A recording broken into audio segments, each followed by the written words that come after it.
आरोग्य विभागाकडून रेबीजच्या नावाखाली कुत्र्याचा बळी खेळ, रात्रीचा चाले गोलमाल आहे. लोणंद नगरपंचायत आरोग्य विभागाच्या माध्यमातून मोकाट कुत्र्याची नसबंदी तसेच लसीकरण माननीय सर्वोच्च न्यायालयाच्या आदेशान्वये सुरू आहे. परंतु पशुवैद्यकीय अधिकाऱ्यांकडून रेबीज झाल्याचा दाखला नसताना व मृत कुत्र्याचा जिवंत असताना फोटो किंवा व्हिडिओ असल्याचा पुरावा त्यांच्याकडे नव्हता. टेम्पो नगरपंचायत खंडाळा असा बोर्ड होता. मग लोणंद नगरपंचायतीची कर्मचारी कशी? तेही ड्युटी संपल्यानंतर. नगरपंचायतच्या कर्मचाऱ्यांनी कुत्र्याचा बळी घेतल्याचा संशय बळावला. शिवाय रात्रीच्या वेळी त्याची विल्हेवाट लावण्याचा सपाटा सुरू होता. परंतु संबंधितांना दूरध्वनीवरून संपर्क साधून तातडीने बोलावून घेऊन शाहीनिशा करण्यात आली. नंतर त्याच कर्मचाऱ्यांनी मृत कुत्रे घेऊन पळ काढला. हा सर्व प्रकार खेळ रात्रीचा चाले सब गोलमाल आहे भाई, सब गोलमाल आहे. मृत कुत्र्याची विल्हेवाट लावण्यासाठी रात्रच का केली? कार्यालयीन वेळेमध्ये का केली नाही?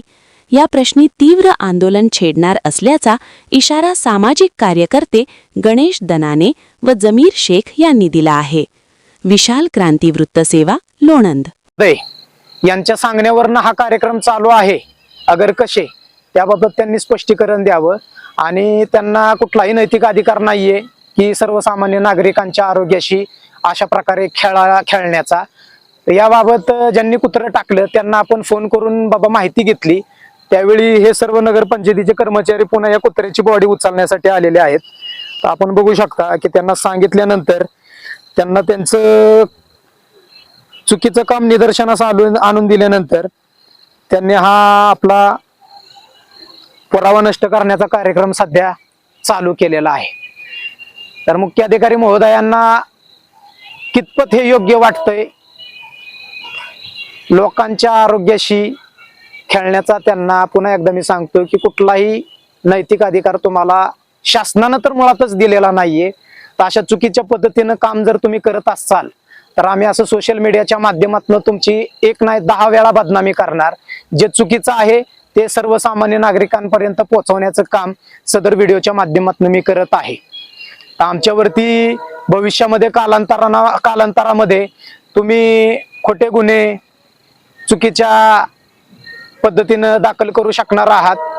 तरी संबंधित नगरपंचायतीला माझं पुन्हा एकदा निवेदन आहे की अशा प्रकारचे आणखीन किती ठिकाणी किती बाजूला कुत्री टाकलेली आहेत, किती कुत्री पकडली, किती कुत्री तुम्ही मयत घोषित केल्यात, त्याचा सुद्धा आढावा तुम्ही सर्वसामान्य जनतेपुढे डिक्लेअर करावा, एवढीच विनंती. धन्यवाद.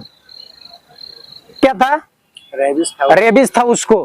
तो इधर काय को डाला उसको? मालूम नहीं ना. क्या मालूम नहीं? तुमको पता नहीं क्या वो रेबीज था तो उसको दफनाने का मालूम है ना?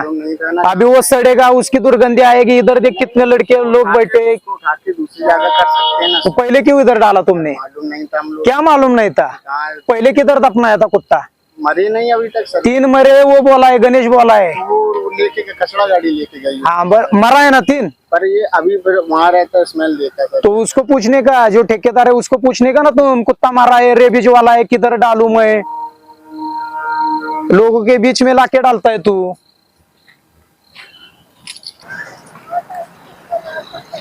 धक्कादायक बाब अशी की सदरचं कुत्र रेबीज ग्रस्त आहे असाच खुलासा या कुत्र पकडणाऱ्या इसमानं दिलेला आहे. तर अशा प्रकारचं रेबीज ग्रस्त कुत्र सर्वसामान्य जनतेच्या म्हणजे ज्या ठिकाणी सर्वसामान्य जनतेचा वावर आहे अशा ठिकाणी जर अशा प्रकारची रेबीज झालेली कुत्री आणून नगरपंचायत टाकत असेल तर मुख्य अधिकारी नक्कीच त्यांना शासनानं कुठला तरी स्पेशल आदेश दिला असेल की सर्वसामान्य नागरिकांच्या आरोग्याशी तुम्ही खेळा.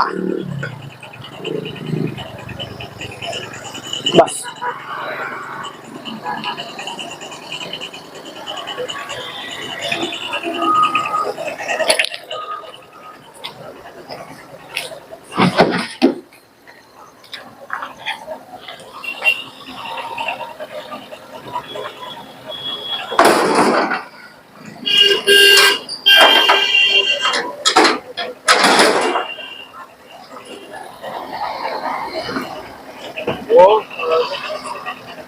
झालं बस झालं सोडा.